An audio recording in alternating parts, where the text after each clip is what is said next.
Hello everyone, welcome to our digital library. इसके पहले हमने पदार्थ विज्ञान के पेपर 1 के सामान्य टॉपिक को कवर किया था।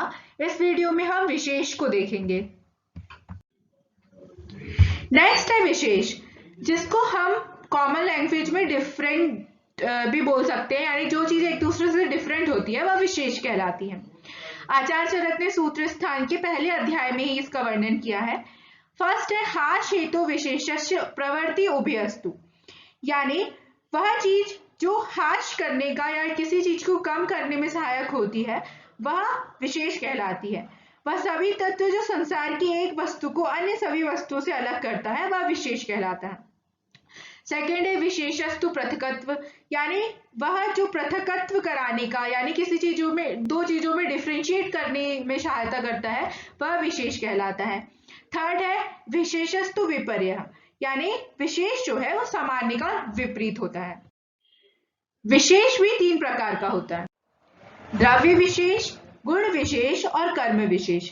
द्रव्य विशेष में हम बोल सकते हैं हाश हेतु विशेषस्य, जिसका अर्थ होता है यह हाश का कारण होता है। हाश मतलब कम करना, यदि बढ़े हुए भावों की किसी द्रव्य प्रयोग द्वारा कम करना या घटाना ही द्रव्य विशेष कहलाता है। जैसे कि यदि शरीर में मेद और कफ की वृद्धि हो गई हो तो उसको कम करने के लिए हम जौ या शहद का प्रयोग करते हैं, वात वृद्धि में तिल तेल का प्रयोग करते हैं आदि। सेकेंड पॉइंट आता है गुण विशेष।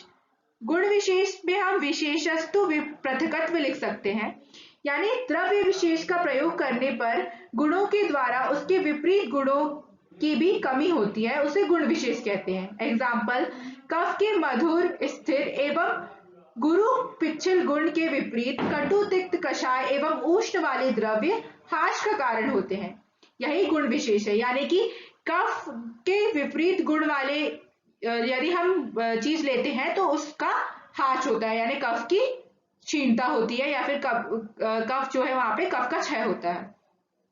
थर्ड पॉइंट आता है कर्म विशेष। विशेषस्तु विपर्य, यह सामान्य के विपरीत होता है। किसी कर्म द्वारा विपरीत कर्म का हाश होने से कर्म विशेष कहा जाता है। जैसे कि बैठना कफ का सामान्य कर्म है, यहाँ बैठने से कफ की वृद्धि होती है, तो चलने इसके विपरीत कर्म है तो चलने से कफ का हाश होगा। यानी हम कर्म कर रहे हैं, बैठे रहने से यदि कफ बढ़ रहा है तो चलने से कफ की कमी होगी या कफ की क्षीणता होगी। नेक्स्ट पॉइंट आता है आयुर्वेद में सामान्य और विशेष की उपयोगिता। ये बहुत ही ज्यादा इंपॉर्टेंट क्वेश्चन है, इसलिए मैंने इसे यहाँ पे रिटर्न फॉर्म में वर्णित नहीं किया है ताकि आप इसे सुनकर समझकर और अपने शब्दों में लिख सके, क्योंकि पढ़ा हुआ या फिर बुक की लैंग्वेज हमें एग्जाम तक याद नहीं रह पाती। तो आयुर्वेद में सामान्य और विशेष की उपयोगिता। फर्स्ट पॉइंट, सामान्य व विशेष ये दोनों ऐसे पदार्थ हैं कि इनके बिना चिकित्सा करना कठिन व असंभव है, क्योंकि सामान्य वृद्धि का कारण होता है और विशेष हाश का कारण होता है।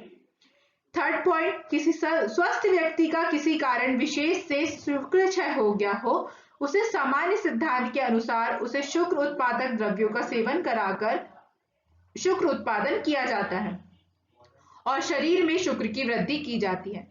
इसमें कहा गया है यदि किसी व्यक्ति का शुक्र के विपरीत द्रव्यों का सेवन करने से शुक्र की कमी हो गई है तो हम सामान्य सिद्धांत का यूज करके उसको शुक्र के सामान्य गुण वाली चीजों का यदि भोजन करवाते हैं तो धन शुक्र की वृद्धि होगी।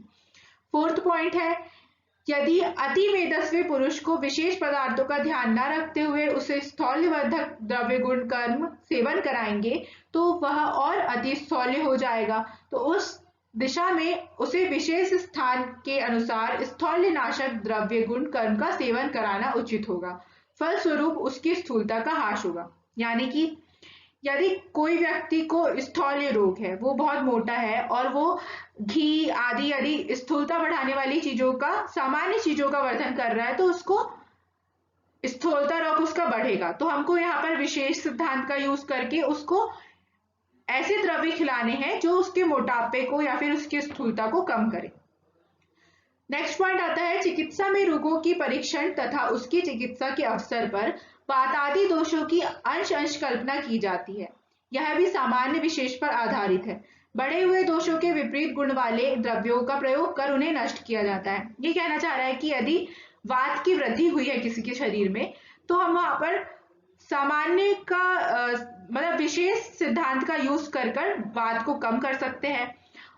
और यदि किसी के शरीर में वात का क्षय हुआ है तो हम सामान्य सिद्धांत का यूज करके सामान्य द्रव देकर उसका वात को बढ़ा सकते हैं। नेक्स्ट है, इस प्रकार सामान्य विशेष दोनों की आयुर्वेद में इंपॉर्टेंट भूमिका है। यह कहा जा सकता है कि इन्हीं सिद्धांतों पर चिकित्सा आश्रित है। नेक्स्ट पॉइंट आता है सामान्य विशेष में अंतर। यह क्वेश्चन 2 मार्क्स में आ सकता है। सामान्य जो है किसी भी चीज की जाति का बोध कराता है और विशेष किसी व्यक्ति विशेष का बोध कराता है। सामान्य समानता यानी किसी भी चीज में कॉमन चीज को प्रदर्शित करता है और विशेष जो है वो पृथकत्व यानी किसी भी चीज को डिफरेंशिएट करने में हेल्प करता है।